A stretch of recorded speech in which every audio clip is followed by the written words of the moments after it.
Hey guys, Ostrich Vox here, and welcome to the top 15 episodes of Steven Universe Season 3, in no particular order. And today I'm with Cartoon Universe and SkywardWing. Hey everybody, I hope you guys watched our part that we did. You of course still have a link in the description for that. Yeah, me too. And first off is Alone at Sea. This episode was about Steven taking Lapis onto the ocean so she can get re-familiar with it after the Malachite incident. And as a lot of people anticipated, Jasper returns after Lapis is shown to be still kind of recovering from the whole incident. And Jasper wants to become Malachite again, and Lapis puts her foot down and says the relationship wasn't healthy.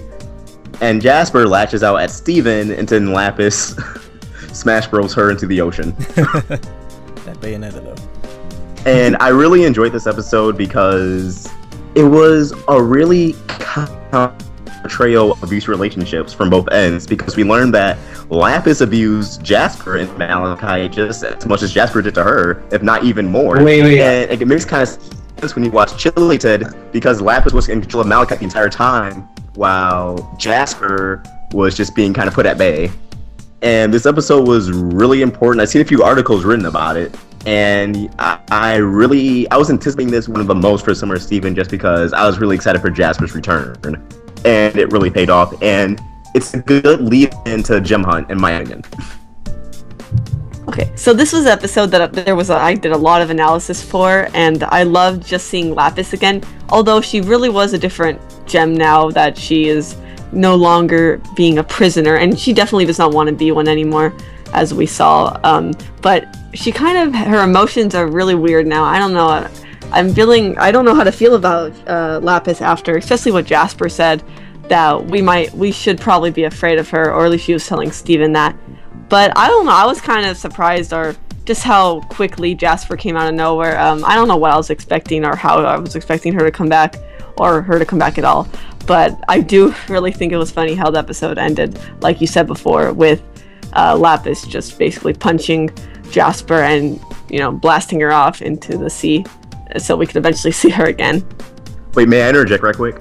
I was listening to Pie Guy Rules. I don't know if you guys know his videos, but he actually did a discussion on this. Mm-hmm. And him and I think Phoenix Spence the name, they actually thought, when they watched the episode, they thought Lapis was holding down the boat, like, with her mind, like, unaware. And, like, Jasper wasn't actually going to appear. So that's another perspective on it. And that would have been, like, an interesting route to take. Like, all of it just being, like, in Lapis's mind. And Jasper's just, like, nowhere to be seen. But I'm glad we actually had Jasper, because I like her as a villain. Yeah, definitely. Mm-hmm. This is a really good episode. Another one of my all-time favorites, just because of the dialogue between Lapis and Jasper and how it works as an allegory for abusive relationships. Just so brilliantly done. And I like how, Lapis was lamenting on how bad a person she was, and despite her pretty much almost murdering Steven and Connie back in the day, and stealing the Earth's ocean and everything, Steven still knows she's a good person inside and sees the good in her and encourages her to do good things, and she kind of follows suit by giving Jasper that nice up smash, and therefore sinking Greg's boat, which I'm going to call it now. By the end of the series, Greg is going to be dead broke again because he's going to spend all his money, and it's either going to get destroyed or just wasted on nonsense. But yeah, really good episode.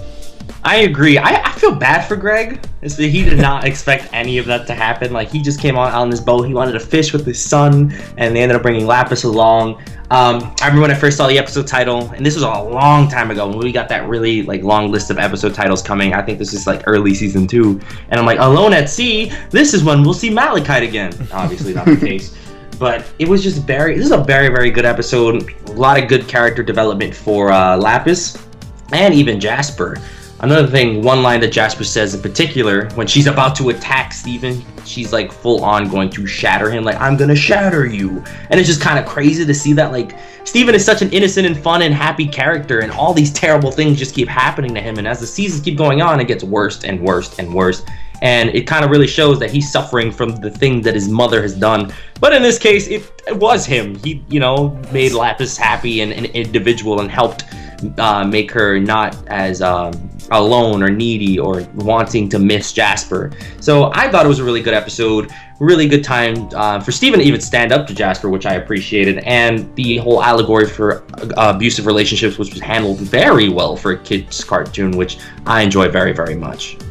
The next episode, which I love to death, is Kiki's Pizza Delivery Service, which I'm still kind of confused because Matt Burnett said episode 90 would be a tribute to all things anime, and that was this episode. But then the day before this episode aired, or the week before, he said Beat City Drift was that episode, and they're both really anime heavy, but this one's more like blatant Dragon Ball, Astro Boy, something Evangelion at the end when Steven and Kiki are sitting on the ground. It's like pizza in the ocean. And this episode had a very important moral of it's okay to tell someone no, and if they're really your friend and if they really love you, they're gonna understand. They're not gonna throw a temper tantrum over it.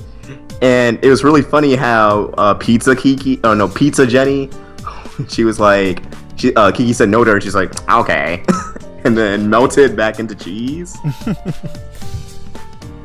And this episode also demonstrated Steven's dream powers, which I think a lot of people will say this episode's a filler episode, but I think this episode is set up for when Steven finally heals corrupted gems, because I just feel that his dream powers, his astral projection, is going to play a pivotal role in healing a corrupted gem, since it seems to be more of an emotional thing than just a physical thing. Yeah, I agree with everything that you said. Sometimes, you have to learn to say no to people. That's just a moral that I think a lot of people have to go through in life. And also, I really liked how we got to see more of Steven's dream powers. That's one of my favorite powers that he has. And also, we also got to see here that Steven is not really able to help everybody 100%. Sure, he can help guide them, but in the end, it's up to them to make their own decisions.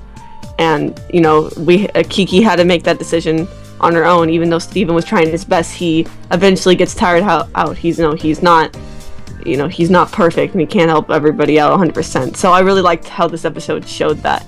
Yeah, it's a really good episode. I like the parallels between Kiki having to say no, and then also Steven getting worn out and having to be like, all right, listen, we gotta settle this because I can't do this forever. So it's a really cool parallel there. And I actually didn't catch the Dragon Ball references. Can you fill me in what those were? Oh, when Steven's like the Dream Warrior sequences. Right. One of the cheese grater he makes, he does like the Kami Kami Ha pose and then fires a blast that forms to the grater. And then later he does the same thing, but it's like the Spirit Bomb pose. I don't know how I didn't catch that, because this show has so many Dragon Ball parallels. But yeah.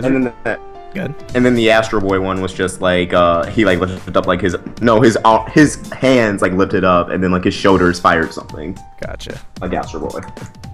Yeah, it was a cool episode.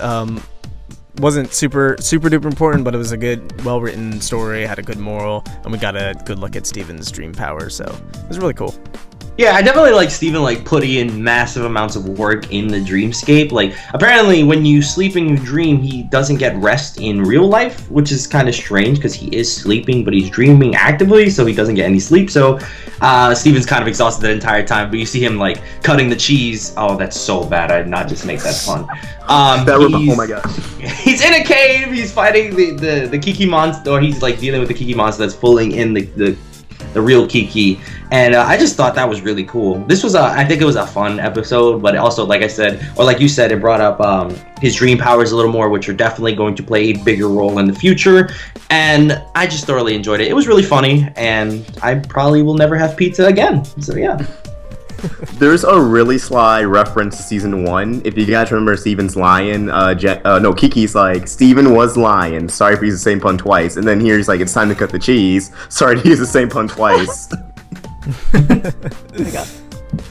And the next episode is Steven Floats. This episode was such a season 1 episode, but in the best way possible. I feel like this episode embodies everything great about the characters of the show and its humor, and not so much about the plot. And it was the first episode back to Beat City and the temple after being at the barn for I think 10-13 episodes. And I enjoyed when Garnet stole Kofi's phone. He's like, where'd you get that phone? He's like, never mind that. And then it shows Steven's phone. It's like Kofi calling. And the like when he falls and like he sees like crystal gems, that's that really heartwarming moment, and he's just like, they're always there for me. And I think it sets the tone for the rest of the season, because I feel like this scene kind of parallels Bubbled, but that's just my opinion. Mm-hmm.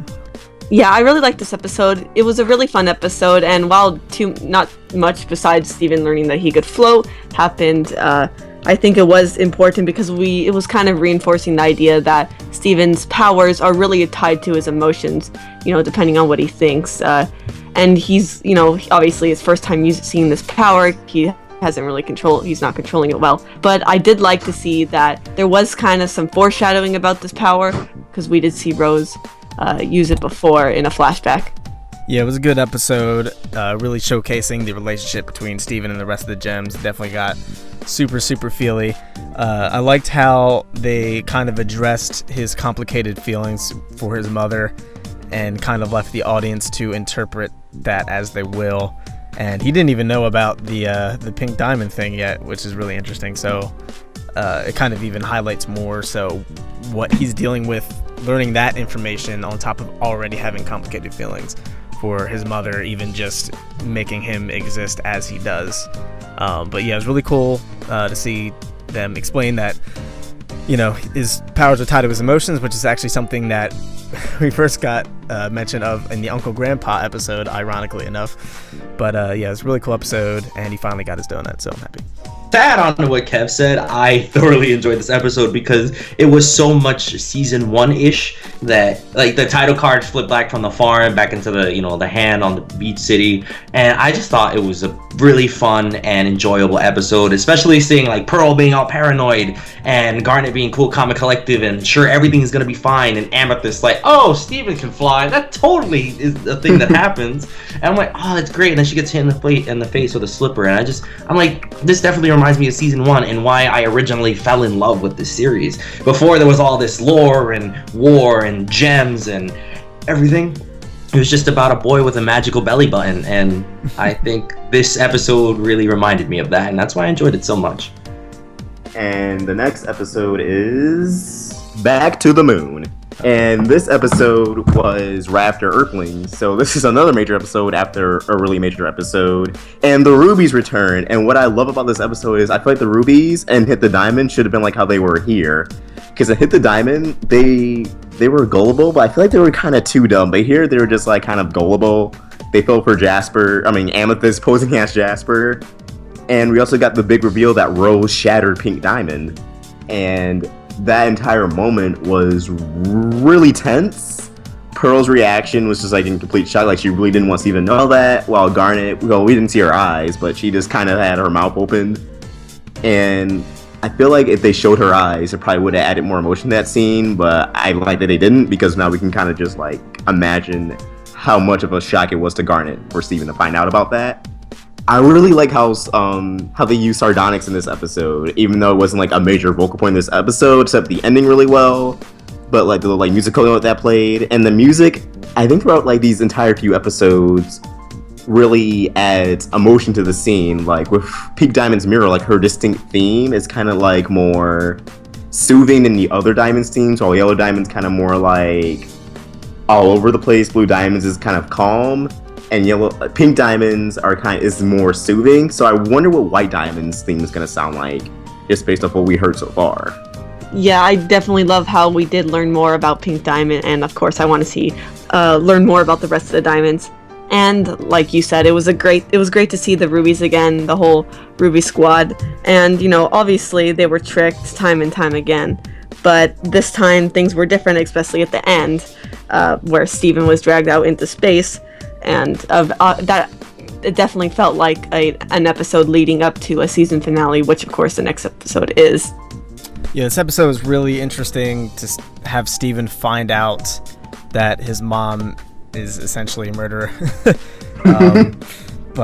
And seeing their reactions too was like really, like it was really tense. Like I love and hate that this show does this. Like it was super tense, and then immediately they just get back to whatever they were doing.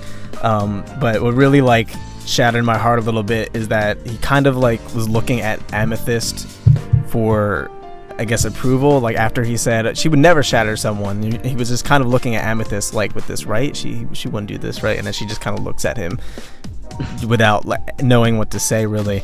But it was really cool to see the rubies again, and it really kind of added to the idea that these rubies potentially in the future could end up being like sort of henchmen to Jasper or something. That was something that a lot of people were mentioning, and since they're all like super fangirls and have this huge crush on Jasper, that definitely adds to that possibility, but it obviously depends on what happens to Jasper.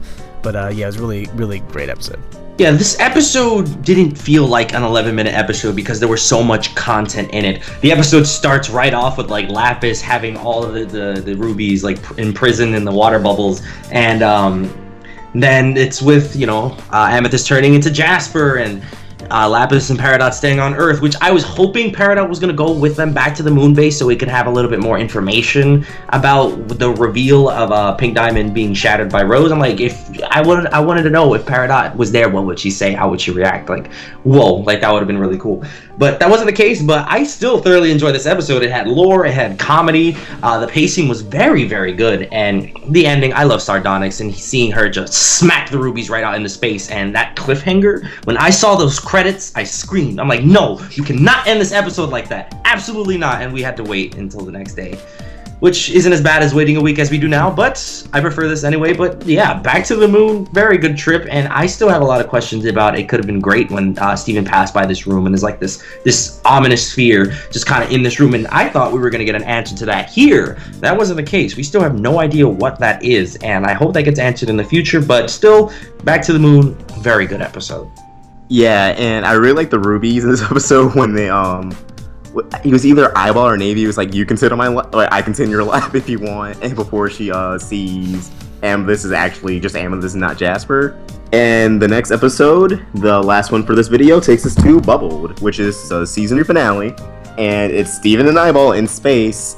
And a lot of people were disappointed by this. They said it didn't feel like season finale because not too much crazy things happened, but it felt like season finale for me because the tension was there. It was just Steven and Eyeball going through the vacuum of space, and I was really hoping Eyeball was going to spill the beans on the war since she said she was Lair and Pink Diamond, but instead we just got Eyeball kind of pouting that she was tricked again and she just wanted to see Rose, and then we had Steven trying to prove that he was Rose, and when Eyeball got hit by the meteorite, initially I thought her gem was going to get shattered, not just cracked, and I thought it was going to be like the first major on-screen death, but I'm glad she survived and Steven healed her, and now she's just kind of, all the rubies are floating through space, so I'm assuming sooner than later, either in season 4 or season 5, they're going to return as a bigger threat alongside either a diamond or an elite gem.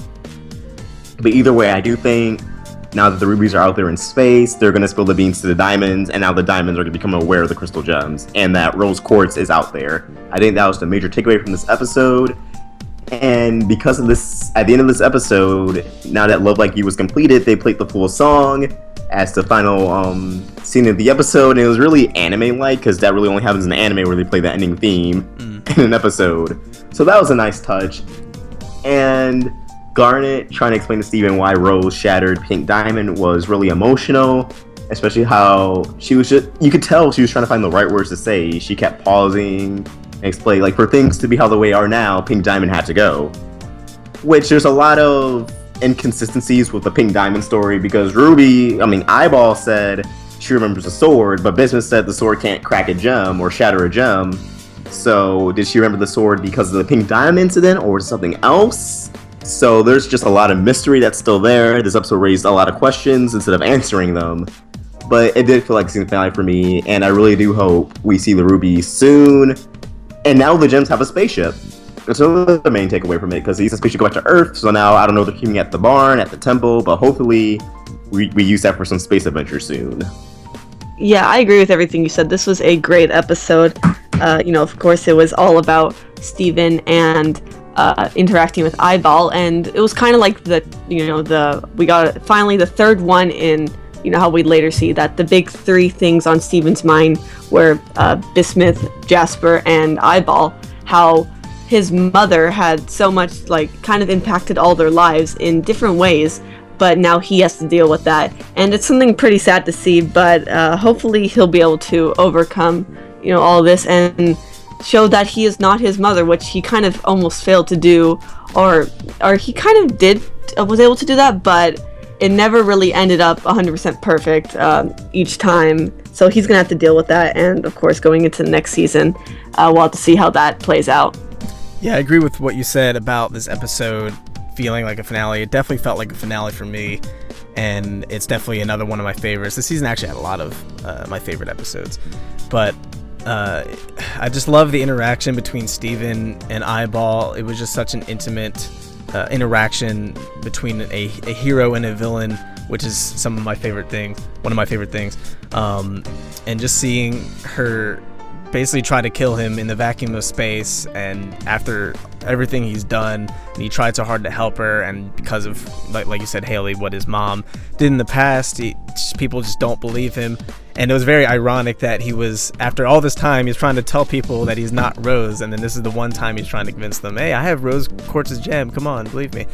But one of the heaviest scenes in the series for me was when he's just alone. Eyeball's gone now, he's in the bubble, and he just kind of curls up in this ball inside the bubble, and he basically just found out his mom is not the person he thought she was. He's dealing with that heavy reveal. He almost got killed by someone he just helped. He's all alone in the vacuum of space, and as far as he knows, he's going to die alone in the bubble. And he's just dealing with all of this at once. Garnet, Amethyst, and Pearl are gone, and it's just that brief moment where he's just alone. It just hits really hard for me. But it was a great episode. I loved the talk between Steven and Garnet, and just laid everything out on the table really honestly. And it was a great ending to a great season. One of my favorite things about this episode is actually like a Steven Universe meme. You know how they have like season 1, episode 1, Steven raps about ice cream, and then it's like Steven season 3, episode whatever. It's like Steven drifts off into the vacuum of space all alone. I'm like, oh, okay. So it's just kind of really sad. Like he's such a happy and loving character, and he has to go through all of this, grief and horrible things. But I think this is a really good episode, especially when like the Ruby and Steven are like, I guess, fighting in the bubble shield, or in the bubble, and she was about to like rip the gem out of him, because he even questions like, what happens to me if my gem is removed? And we've never seen that in the series before, but it's really, really cool that they kind of brought that up. And the whole ending where they fly, I agree with it feeling like a season finale, because they fly off back into Earth, and you hear Love Like You just playing. We never hear it like in the series besides like the end credits, and I'm like, oh, that's really nice that they're doing that. And we do get the confirmation that Garnet says that Rose did end up shattering Pink Diamond, so kind of putting all that Rose is Pink Diamond to rest. So that makes me very happy that wasn't the case. So, but yes, Bubble, oh man, had a lot of heavy moments, but it was a beautiful episode too. Like a lot of the backgrounds when they were drifting off in space looked absolutely wonderful. Okay, so how would you guys have felt if the episode just ended with Steven like drifting off into space? Because for a second I thought that's how it was gonna end. I would have been like him in space. Extremely impressed if they did that. Would have been a very Game of Thronesy ending. And then a 6-month hiatus. Oh, no. Like what? No. I mean, this isn't Gravity Falls. That is true. No, I really love the way they ended it. Like you said, with Love Like You playing, it was just like, the feelings, man. Like, they're all crying. And I feel like Love Like You has become basically the simple and clean from Kingdom Hearts of this show, where just like whenever you hear it, it just brings on all these emotions. Well, if they even played it again, because now there's like, I think just some kind of new ending theme that they've been slowly playing. It's very creepy. There's no new music. credits now. There's music, but it's no like lyrics or anything. It's just very ominous. Well, yeah. And eerie. And it sounds like the Diamond scene. But Ooh. There's one more thing about this episode. Ooh, okay. When like Steven, he kept saying that he was Rose Quartz to Eyeball. So now Eyeball, like, whatever happens to the Rubies next, they now have evidence that Rose Quartz is out there from Eyeball being an eyewitness. No pun intended. I wonder what actually happened to the other Rubies though, because they got hit into space, but then like only Eyeball was with Steven. Granted, because she was the one who dragged him into space with her. But I wonder, because like we see them floating in the beginning, so I don't know. I guess we'll just see. that wraps up my section of the top 15, and don't forget to check out the other 2 parts from Cartoon Universe and Skyward Wing. And if you enjoyed this video, please like and subscribe. Ostrich Vox with Cartoon Universe and Skyward Wing, signing out.